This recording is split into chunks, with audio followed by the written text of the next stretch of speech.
Now the red light's on. Now it's recording, okay. I don't know what that other button was I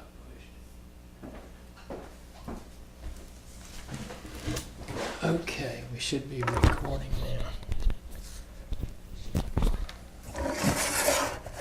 Mother, I've got a list of questions from your children and grandchildren.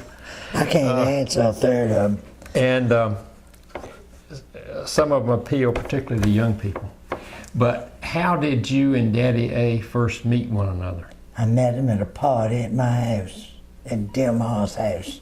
That's your grandmother's house. It was supposed to be Bill and Frank's friends. Right. And Dilmar then lived on Craven Street? Mm-hmm. Okay. She always lived there all my life.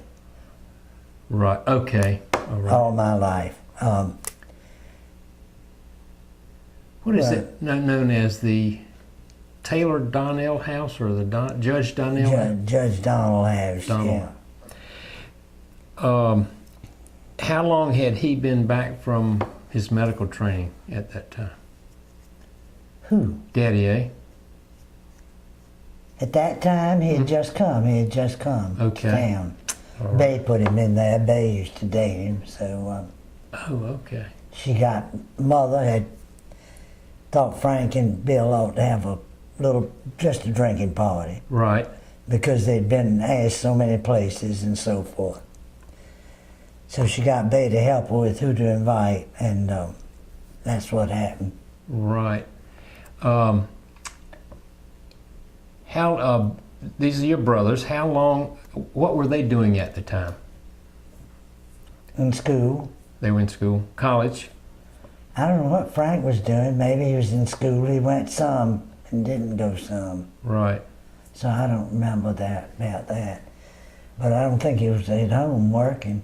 Right. So he must have been in college. And one of your grandchildren tells me the story that apparently after you were engaged, Daddy A had another date with someone. Oh, Mother's never gotten over it. I don't know what it was about, never found out. I never even asked him. But he told me at the time that he had this date with Lib Dunn in May. This was February. He said, I've got this date in May I've got to keep. Right. So he kept it, and I don't know what it was all about. Okay. Now tell us about going shopping for the engagement ring. No, it was the wedding ring. Wedding ring. Wedding ring. I didn't get the engagement ring. Well, that man just pulled out a box of rings, and I picked up one I thought was pretty. It was pretty. It was diamonds all the way around. $400, I think. I dropped it like a hot cake and found one for $40. So right. That's it. Now, what store was this? Eaton's. Oh, okay. S.K. Eaton, I think it was his name. Sam Eaton. Yeah. Sam Eaton, yeah. And he had a jewelry store on Middle Street, I believe? Mm-hmm. Right in the middle of the block, sort of. And I think I had heard that he actually rented the Brian Pollock Street house for a time. For a while I heard he had. Right.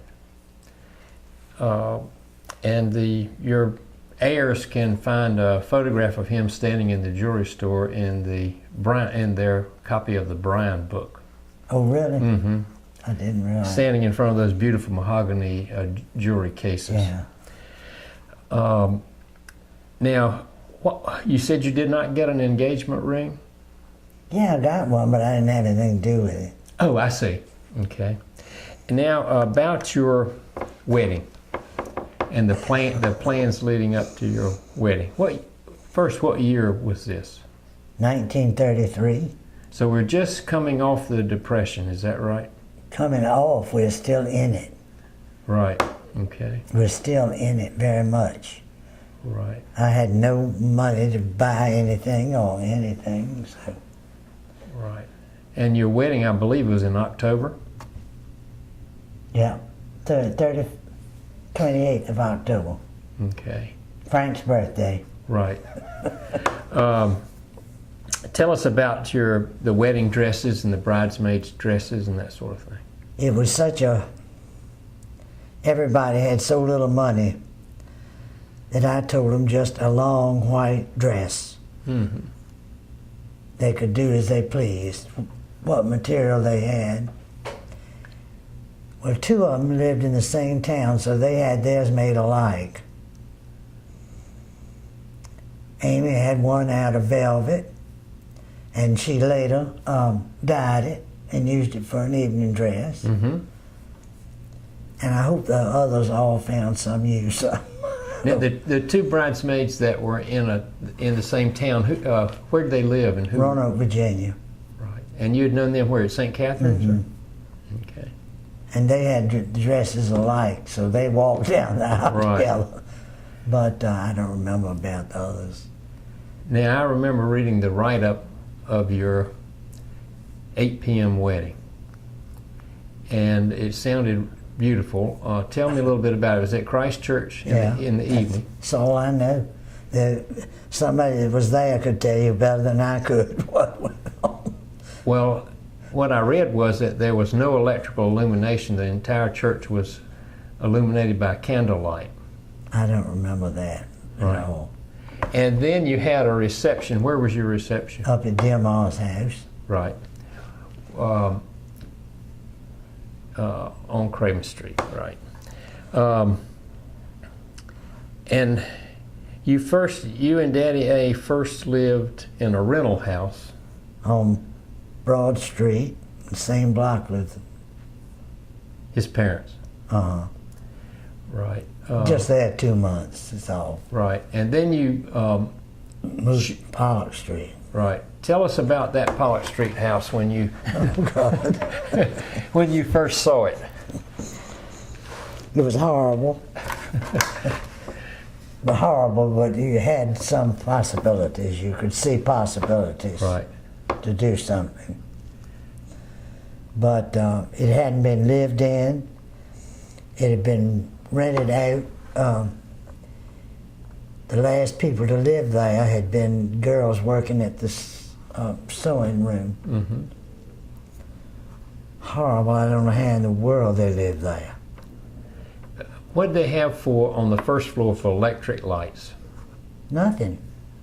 Except the top lights. There wasn't a floor plug anywhere. Was it like a bulb hanging from a cord? Well, in the two living rooms, it was a, what do you call it? Candle. Chandelier? Yeah, Mm-hmm. chandelier. Mm-hmm. I don't know what they had in the other places, just a bulb hanging, I reckon. Right. And how was the house heated? Not heated. It had to use fireplaces, for instance? Yeah, wasn't any central heat. And the office at that time, was it used by any girls? Well, they had been in there too. Right. Now the bathroom, where was the bathroom for the house? Off of the upstairs bedroom. Okay. A door went out of the second floor bedroom. The back bedroom. Uh-huh. Oh, sort of over the dining room. Stuck on over the porch. Over the porch. And what was it like in that bathroom? I can't tell you anything except it was horrible. Horrible. One board. I don't know. I just said One board thick is. one board. I felt like I just said it has to go. That's all I knew. Okay, and I think you could practically remember when you got the first furnace. Oh yes, wonderful, wonderful. We got it in '35. The early winter of '35. So you had been in there a good little bit. 2 years. 2 years before you got the furnace. Yeah. And you probably heated the dining room on the back. The dining room was used as a kitchen for Okay. a certain length of time. Right. And when did you, Daddy A's first office was in the Elks building. Yeah. And what floor was it on? Do you remember? Second, I think the second floor, just second Right. floor. And just to make a comment, which is also in the Bryan book, is one of those lights from his office in the Elks building. Jane and I hung in the back entrance to the Pollock Street house. It's a white and black lantern. I don't remember anything about it. Well, that was hung after we moved in, Yeah. of course. So. And when did you say you moved? He moved into the Pollock Street office. We moved in the house first. Moved in the house the 1st of January of 1934. It would be, yeah. And the office a month later, I think. Oh, okay. And how was it heated? Wall mount furnace, Right. Came up through the floor. and just one big register. Right. Which is still there, I And believe. it had that in the register. hall, Right. somewhere in the hall, wasn't it? There's one, I think it's still there. Maybe perhaps it's not still there, that I thought was in the reception room, but it most likely would have been in the hall. You had to. Well, it wasn't. The office wasn't as big then, Right. but it had to heat everything with that Right. one place. So. My vague recollection from childhood is that the office was added on to about twice. With that, Every time we went on vacation, something happened at the office. I don't know what. It was changed right often. right.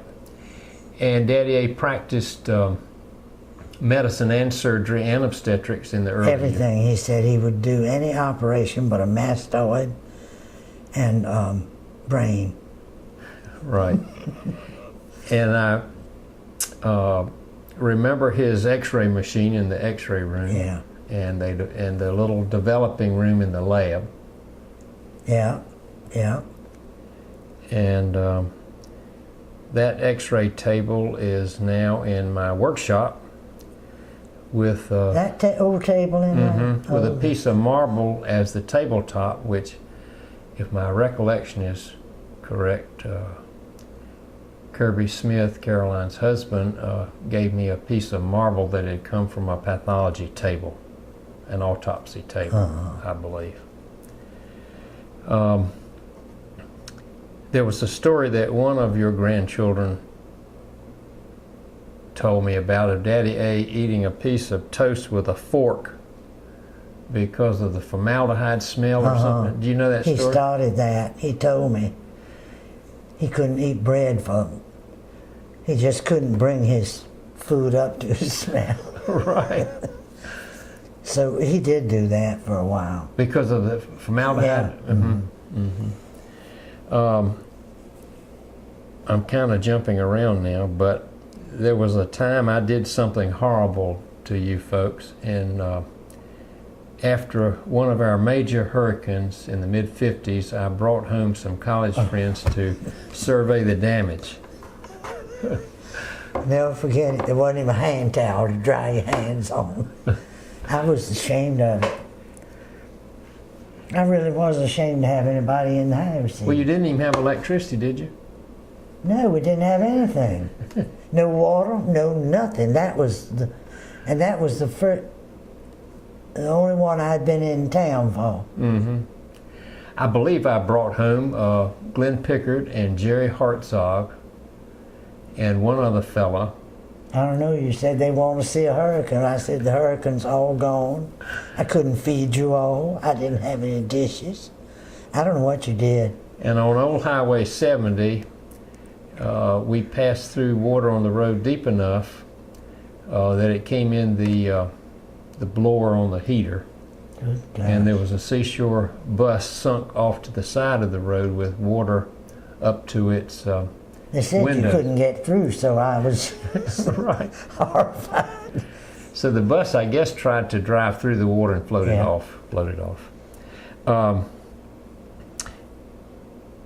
taking Tay off to St. Mary's. I understand that was quite a story in itself. What time of year was it? Of course, it was in the fall. Yeah, it was in the fall. It was right after a hurricane. We'd had a hurricane all night long. I had not been to bed. It was a horrible day. And she didn't think I was going to leave her. She said she had never, I don't know what she thought I was packing all these clothes for, but she said she didn't know I was going to leave her up there. So that's probably grated on your conscience ever since. No, it was a terrible day to have to go anywhere. Right. There was no electricity till we got to Smithfield. Is that right? Mm-hmm.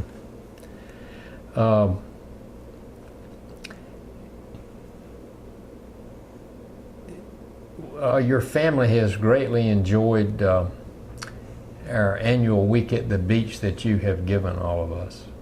How many years have you done that now? I don't know. But it's more than 20. I thought I was finding something the other day that was going to tell me how long it had been. What in the world could it have been? I don't know, it must have been 20 years at least. Right, because I think Betsy Dunn, oh, it was when she was married. How long have they been married? I do not know. Betsy and John. That's right. She rented She the house. married for, John. Mm-hmm. Jim. Jim. Cornelson. No, she was married to Jim. She married John. She's only been. Oh, okay. I didn't know she'd been married to him quite that long. Yeah, they came down one summer. Right. I didn't see them, but they all came. Right. And with the Taylor house. And I think they've been married 25 years. Oh, okay. I think I heard that. Right. Yeah, I think that's correct. It probably would be, let's see, that'd make Stuart how old? Stuart was just a baby when we first. No, she wasn't a baby then. Well, of course not. 25, she's 30, 31. Mm-hmm. That's We'll about, be in that's a about week right, or so. about 25 years ago. Right. And we've rented first the Taylor cottage. And we outgrew that. right. And then it burned. Yeah. So for 1 year, the man next door very kindly rented us his place because we had to find a place in a hurry. And then we started renting the house on the other side. Yeah, Pollock house. Right, Lou Pollock's house. Yeah. And subsequent to that, now for about 4 years, I guess, we've rented the Pollock house and the Kellum house. Yeah. And we need a hotel now.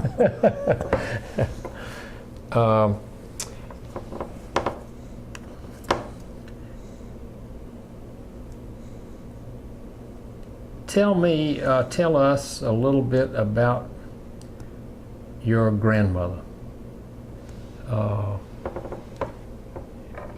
Caroline Hughes. Some of your recollections of her, even from childhood. And we called her Dear Ma, of course. I didn't see much of her in childhood because her husband died when I was 10, and she had been in Baltimore most of that time, off and on.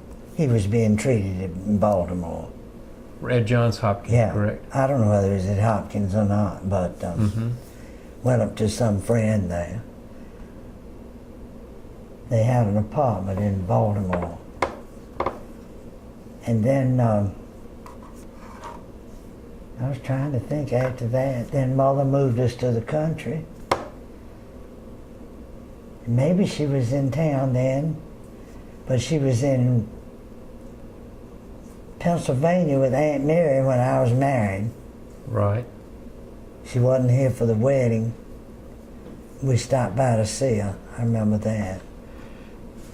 And Aunt Mary was having difficulty with her husband. Yeah, she had left her husband. And he was thought to be a vindictive type of a person, as I understand. Well, he was, I don't think he was a constant drinker, but when he did, he would get awful mad. Had a mean streak in him when he was drinking. So she took the children and left, went somewhere. She went to Baltimore first, I think it turned out. And Dilmar helped her during that time. Went up and stayed with the children while she went to work. Right. And Dilmar, as we've talked about, lived in the Donnell house on Craven Street. Yeah. And tell us about that house. It as a child, it seemed huge. It is huge. We rode bicycles in the hall, down the hall. Dear Pa added on to it. He was living in one old house down on, it's gone now, down on Craven Street. The house that we knew as the Stewart house on the... No, I don't know, it was the bank first. Oh, okay. He came home from Baltimore. I reckon he was from Baltimore. Pop went to the station to meet him. He wanted to know what was going on, what was property. He said the Donald house was for sale. Well, I'll buy it. He left one old house and bought another old house. I don't understand why. Then he decided he'd put his wife on one floor. So he started adding to the house. Then I reckon something got him with part of it, a little part of it sticking up. He thought he'd add to that. So he ended up with a large house, which made 4 apartments in that day. Mm-hmm.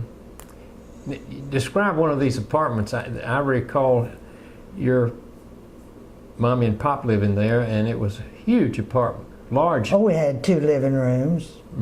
One's dining room, large pantry. Oh, the pantry was as large as this room, I feel like. But I was little, so you can't tell. 5 bedrooms, I think, 4 or 5.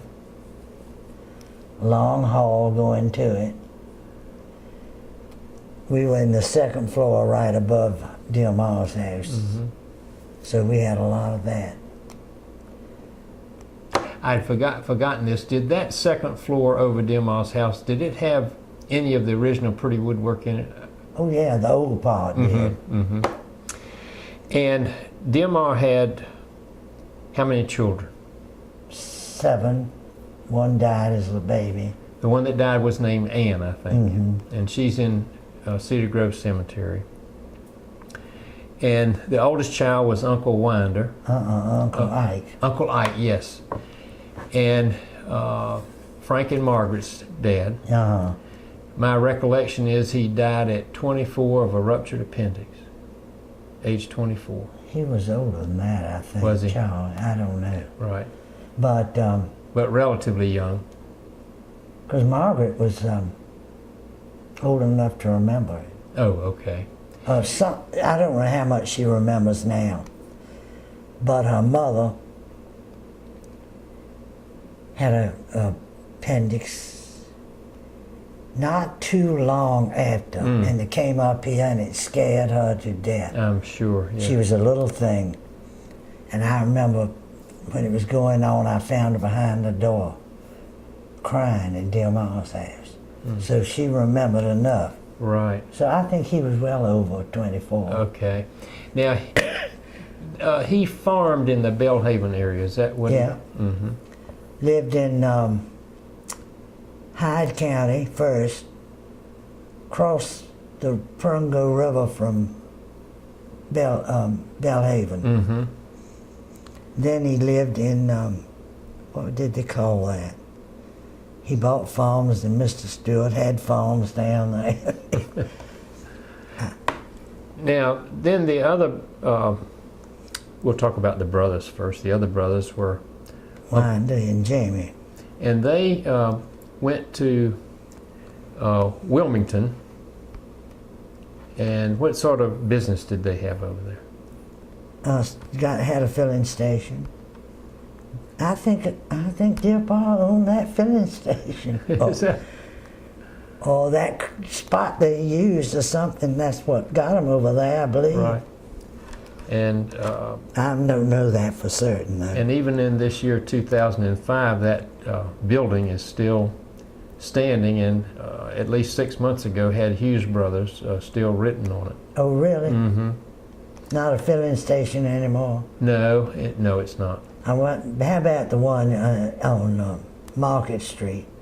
That's the one I'm speaking of. The one in the middle of Market Street? Oh. Mm-hmm. They really started downtown. I see. The original station was down on about 2nd Street or something like that. I doubt that still exists, but I do not know. And so they made their home in Wilmington. Mm-hmm. And then your brother Jack went to be employed by them as a young man. During the Depression. Right. And he later owned the Firestone business in that same building, or adjacent to that building. He bought from them the tire business. Right. Or something, the repairing stuff. Right. All that. Recapping, I believe, in the early days. A little bit more about DMR now. She was sort of the matriarch of the family, as I recall. She was.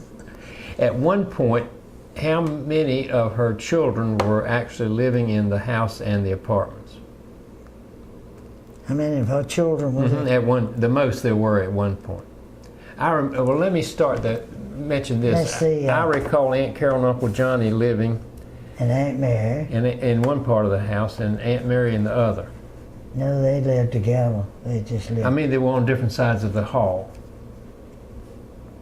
Could it be? Aunt Mary's bedroom was on the right, walking down the old hall. And All of them were. oh, were they? Yeah, all of them. It was a line. Just went right on down to the end. Oh, okay. And so at one point or another, almost all her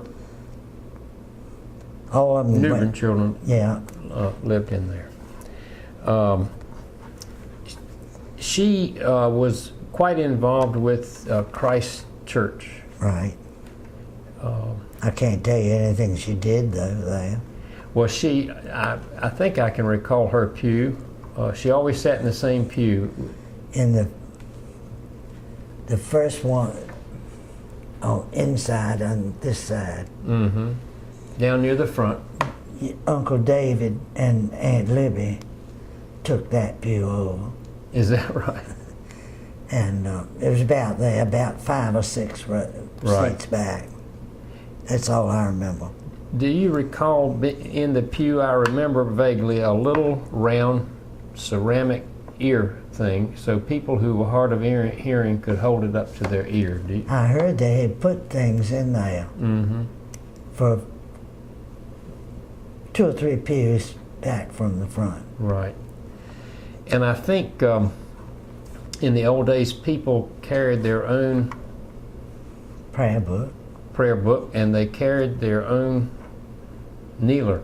What were those called? Oh, a lot of people had Cassocks or hassocks? hassocks, maybe. Hassocks. Mm-hmm. A lot of people brought things to kneel on, and that's the way they found their pews. They Right. put these things in there. I see. And I remember reading that a deed that John Heritage Bryan, DMR's grandfather, in 1825 paid $125 to purchase a pew at Christ Church. Oh, he did? I didn't know about that. I do not know if it was assigned a number or not. I think it was a fundraising. But they all had numbers on those pews, but Right. you'd hate to go in there and try to look in the dark for your pew. Right. Back to your grandmother, DMR, again. All these people living in this house, they often had meals together, did they not? Oh, they always did. Yeah. And the big meal was in the middle of the day, I guess? I reckon so. I don't know. And they had a good deal of help. Oh, yeah. They had a cook and a maid. Until the Depression came and things changed. But they kept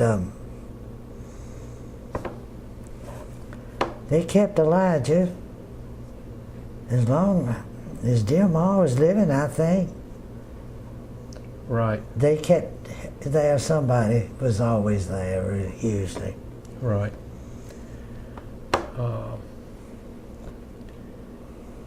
Now,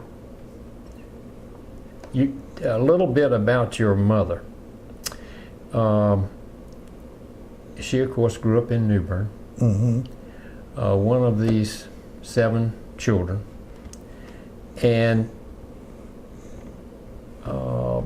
tell us about what you know about her education. I guess she went to... She went to... Dear Ma's children all went off to school very early. Because they just went and lived with some woman that ran a little house. I don't understand it, but they did. Not a lot of people would go to them, but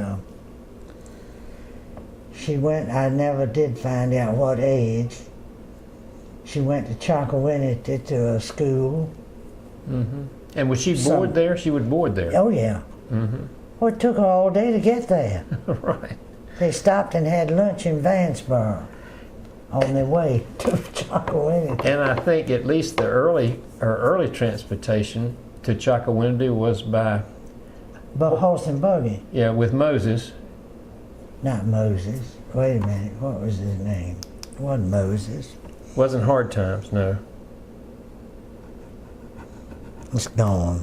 I don't know. Maybe it was Moses. I don't know. Well, she went there and went to St. Mary's later. That's all I know of. So. Right.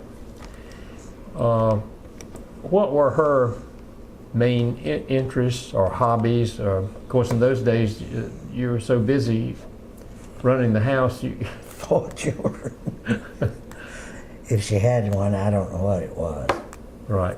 Now, where are several of the places that you lived when you were real young?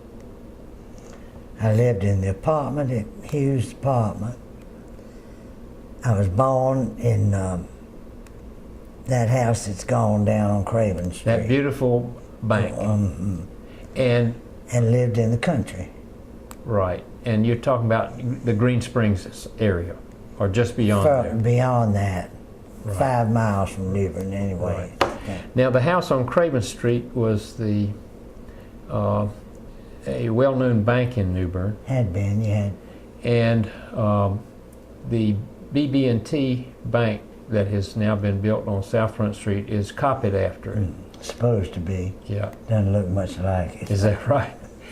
And the beautiful woodwork that was in this house was purchased by? Various people. Was it? Mother gave some. Well, she did know to save all the woodwork, mantles and stuff like that. She gave some away. I think Uncle Winder's mantle came from there, and I know Amy McKnight's came from there. But she sold it to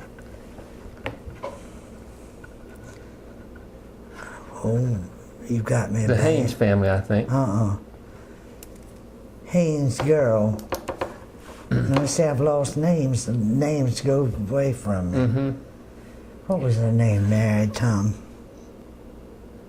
She made a New Bern room. She bought some. She sold most of it to interior decorator.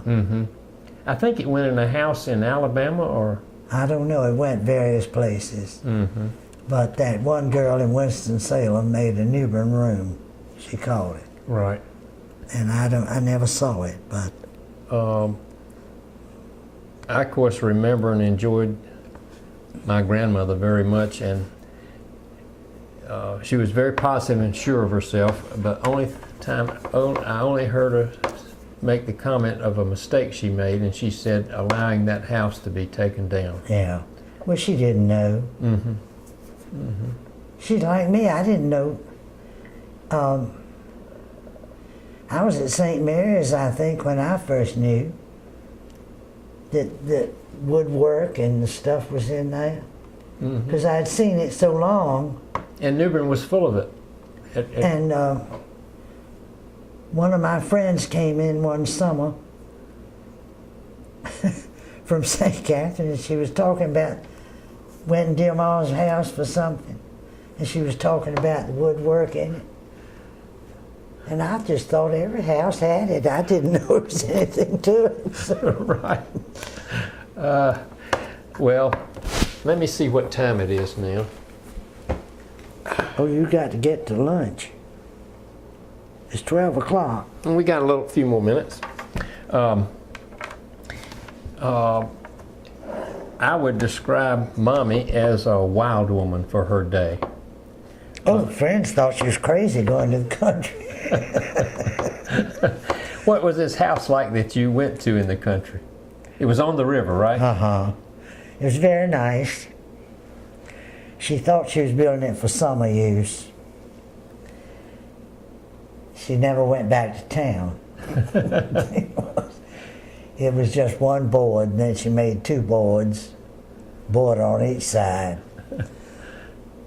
Very nice house, it really was. Mm-hmm. And you on a high bluff over the river? Mm-hmm, on the road. Mm-hmm. And the only thing was it had no central heat thing. Right. She worked hard, though, at keeping it comfortable. Right. For us, so... I've always admired one thing about your family, your mother's family, in that they could make any place look and feel comfortable. Uh-huh. Their rooms were always very comfortable. Now, your father was in many ways the complete opposite. They made a mistake to get married. That's. Now he would like to have had a house on the Elks Corner, right there where he could speak to all the friends that went by and everything. And get a Coke at the soda shop. Yeah. And his office was in the Elks building, yeah. Until Bill came and then went over to across the street. Oh, okay. To Dear Ma's little building over there. The Hughes building. Mm-hmm. So I guess Dear Pa, in his more manic times, built the Hughes building? No, he bought the house. Right. She owned that corner, one back, and went through Hill's store was there once. Mm-hmm. Big store. She owned that. Maybe that was the end of it. I think there were 4 stores there. And I think after Dear Pa's death that the revenue from that rental helped support. That's what she lived off of, really. Mm-hmm. And Pepsi Cola supposedly was invented in that corner store. Which they still have something going. I don't know how they pay rent to have Pepsi there. I don't either. It's obviously subsidized by... I drank my first Pepsi the other day. I've never tasted it before in my life. Is that right? Yeah, I never tasted Pepsi Cola. Is that right? Now your father loved to stand on the Elks Corner and talk with everybody coming by. And play cards up in the Elks building. Which was on the top floor. Mm-hmm. Top floor. And we children enjoyed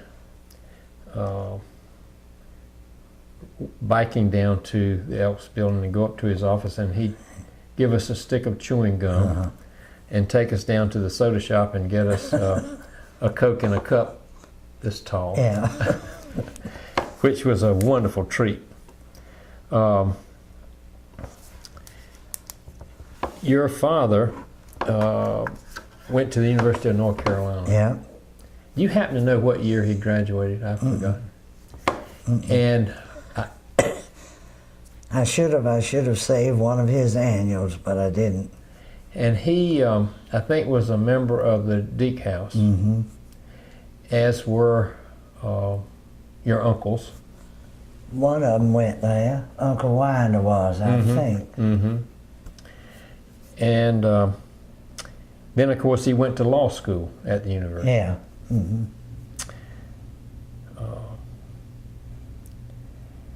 When you were children, teenagers, and the like, what did you kids do for fun after school, that sort of thing? I don't know much. See, we went to the country when I was 10 years old. Oh, I see. Bill and Frank, one Christmas, got ponies. Uh-huh. They were given ponies one Christmas. I don't know if they enjoyed them much. I never had a bicycle. I never had. I remember loving to skate. Mm-hmm. I would skate a lot when I was in town, but you couldn't skate out on the dirt. So, Did kids play hopscotch? oh yeah. And when you were in town, did you ride the streetcars?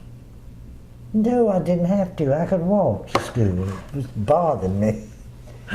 Streetcar used to bring the kids from Ghent. I see. They turned right at, they went down Metcalf Street from Broad, I think, to the corner up there. Uh-huh. They'd all get off and run to school from there. I see. Now, I remember that because I envied them. I couldn't ride, I could walk to school, so I had to walk to school. But they did have the streetcar there. now in those days, did they not have pavilions on the edge of town like out in Ghent? They had them, and I went out there once, I think, for something, I don't know what, and rode in the summer car. The streetcar had one car that was open. Air could blow through. Uh-huh. I rode that one time out there. It was right out maybe where the high school is now. I don't know.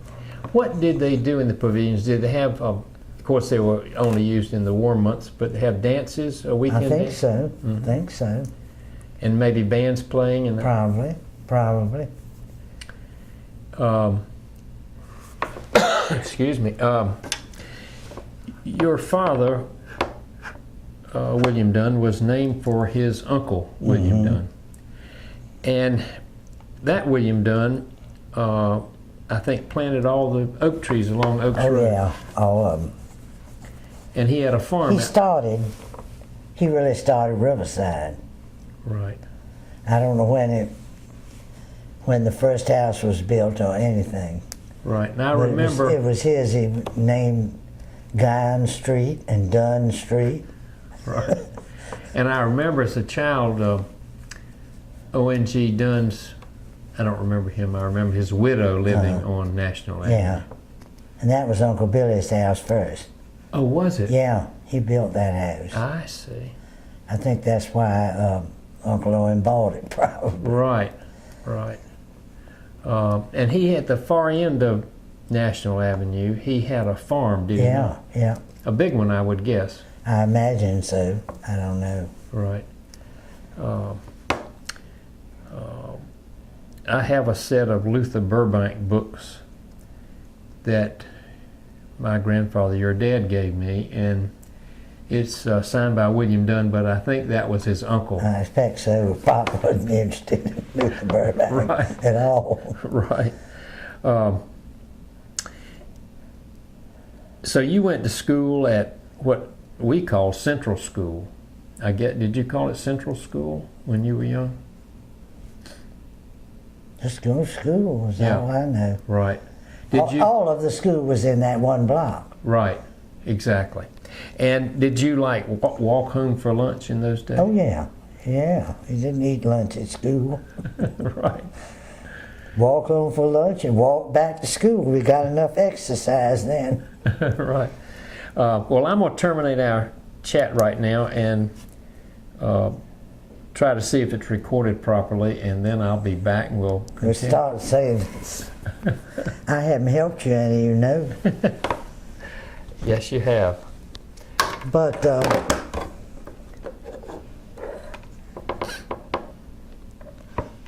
so little I do know, really. Well, I think your grandchildren and great-grandchildren will learn a lot from this. I don't know that they